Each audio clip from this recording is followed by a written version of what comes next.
এলাকার লোকজনের সহায়তা এবং বিজিবির কঠোর নজরদারিতে লালমনিরহাট সীমান্তে পুশিনে ব্যর্থ হচ্ছে বিএসএফ। এ নিয়ে আরও জানাচ্ছেন সহকর্মী মিলন পাটোয়ারি, তিনি যুক্ত হয়েছেন আমাদের সাথে।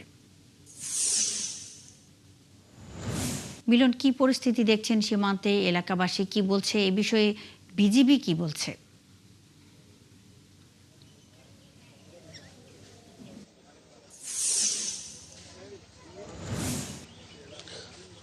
মুন্নি, লালমনিরহাট সীমান্তে বিজিবির সঙ্গে স্থানীয় গ্রামবাসীরা পুশিনের ক্ষেত্রে তারা খুবই প্রতিরোধ গড়ে তুলেছে এবং 284 কিলোমিটার যে সীমান্ত পথ রয়েছে, এই 284 কিলোমিটার সীমান্ত পথেই লালমনিরহাট জেলার প্রতিটি অঞ্চলে আমি বেশ কয়েকটি সীমান্ত অঞ্চল গিয়েছিলাম আজকে সকাল থেকে।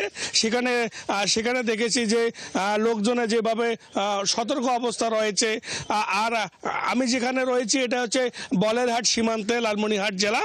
আর ডান দিকে রয়েছে আমার এখানে লোহাকুচি সীমান্ত, আর অপর আর সামনে রয়েছে বুড়িহাট সীমান্ত।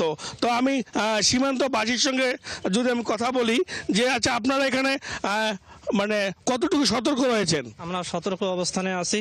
আমরা রাত্রেবেলা যদি সার্চ লাইট বন্ধ করে তাহলে আমরা দেখি ওরা পুষিনের চেষ্টা করলে আমরা তৎক্ষণাৎ আমরা বিজিবিকে জানাই।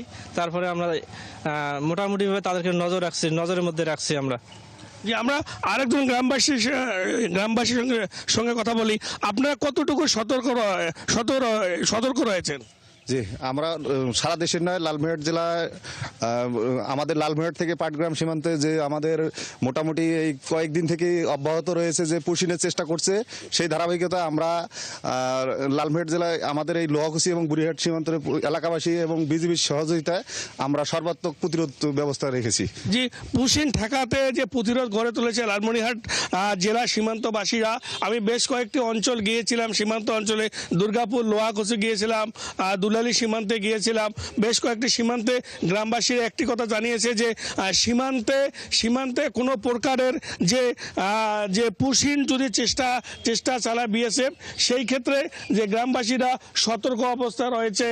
যদি সীমান্তে অঞ্চলে যদি সার্চ লাইট যদি নেবায় কোনো কারণে বিএসএফ সদস্যরা, তাহলে তারা গ্রামবাসীরা একজোট হয়ে প্রতিরোধ গড়ে তোলে যে বিএসএফের এই যে পুশিনের জন্য। লালমনিরহাট সীমান্তে বেশ কয়েকটি অঞ্চলে সতর্ক রয়েছে গ্রামবাসীরা। মিলন পাটোয়ারি, আপনি আছেন সেখানে, খবর রাখতে থাকুন, আমাদের সঙ্গেই থাকবেন। দর্শক, এলাকার লোকজনের সহায়তা এবং বিজিবির কঠোর নজরদারিতে লালমনিরহাট সীমান্তে পুশিনে ব্যর্থ হচ্ছে বিএসএফ। এ বিষয়ে সবশেষ খবরাখবর নিয়ে মিলন পাটোয়ারি যুক্ত ছিলেন।